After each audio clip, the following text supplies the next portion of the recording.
So quite often when we're completing, we need to complete the process model. And this is an important rule: no data implies no decision. So we need to start including all those data objects now in the business process model, because those data objects now become important when we're talking about going from conceptual to an executable model.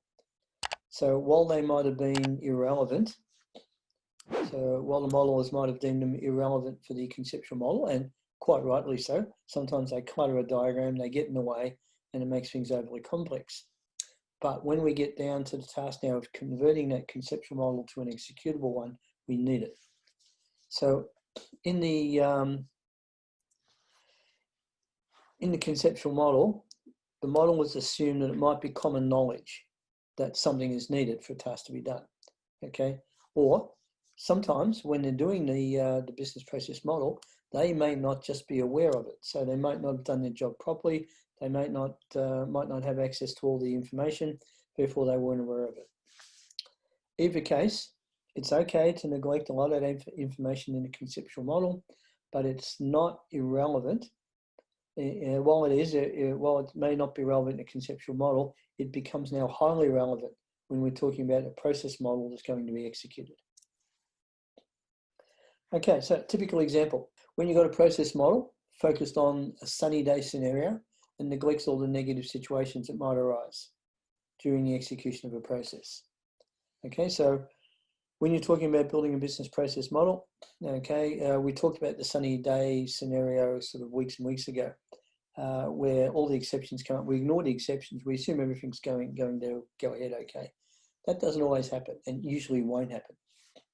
So if you work under that assumption that everything's going to work well, then you're going to be in for a bit of a rude awakening. So you might recall back to some of the weeks where we looked at exceptions that might occur. So for instance, in an order to cash process, we studied an order to cash process weeks and weeks ago. And way back in weeks 3 and 4, we looked at some of the exceptions that might occur. So an example of an exception that might occur there is a process might get aborted if the materials that might be required to be manufactured to manufacture a product aren't available. So somebody will ring up, they'll place an order, and somewhere along the line we say, oh, we haven't got the materials, so we'll abort the process. Or maybe the customer just rings in and says, oh, let's cancel the order, it's taking too long. So all those things becomes exceptions. Go and have a look at figure 10.3 in your textbook. So based on the first principle, which we talked about, the first principle is exceptions are a rule. You need to make sure that all the exceptions are handled using all the appropriate exception handlers in your BPMN diagram. So while it might have been okay to leave those off the conceptual model, it's not okay now. Okay, considering the second principle, okay, you need to specify, in other words, the second principle is we need to have all the input.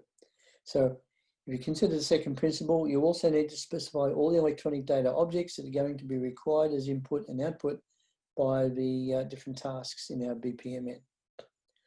Remember back to this. Okay, again, if you're looking at this on a mobile device, you're going to have trouble seeing this, at least all in one spot anyway. So if you look at this order to cash model. Okay, so essentially what happens is all starts down there. The customer places a purchase order. We check stock availability.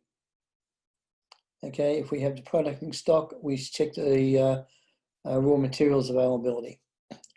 Now, when we check the stock availability, we notice we're using a warehouse database.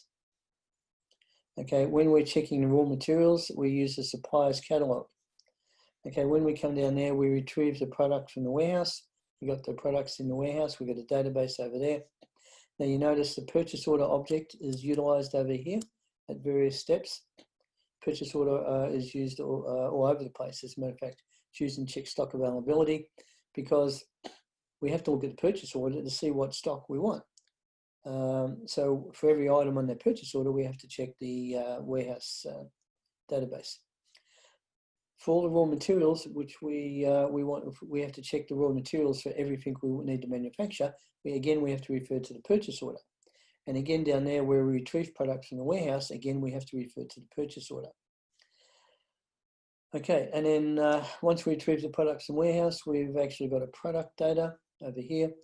And then we're looking at raw materials. We need to request raw materials. Notice the types of these various activities. That's a manual task.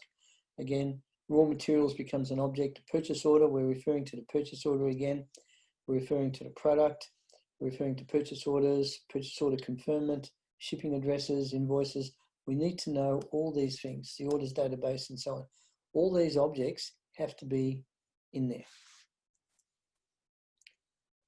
Okay, so there's no input data. There's no input data object to the task request raw materials from the supplier. So if you go back over here,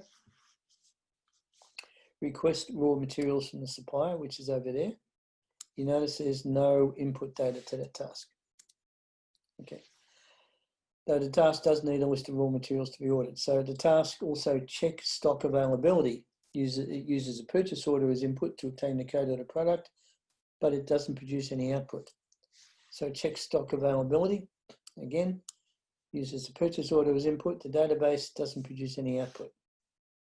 Okay, so without that information, without any information, the subsequent XOR split cannot determine which branch to take. So if you go back to here, check stock availability, it's using input, the purchase order as input, it's also using the database warehouse as input.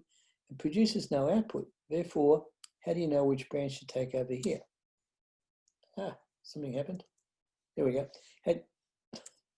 How do you know which branch to take over there? So we need to signify that output that's coming out. So without that information, that XOR split won't be able to determine which branch to take. Okay, so again, if you haven't noticed the absence of those data objects, and it wouldn't be unusual if you didn't notice that, because as a human, we can look at that and we know, okay, we're checking the stock availability. I mean, conceptually, we know we've checked the stock availability. So if the product's in stock, we go over to here. If the product's not in stock, we go down to here. So we know when we look at it. So it may not mentally register that, oh, hang on, while we know the output of check stock availability after checking the purchase order in the database, we know what that would be. The process doesn't. Okay. So the reason we didn't notice the absence of those objects is because we assume their existence. Okay, but a BPMN process cannot assume anything.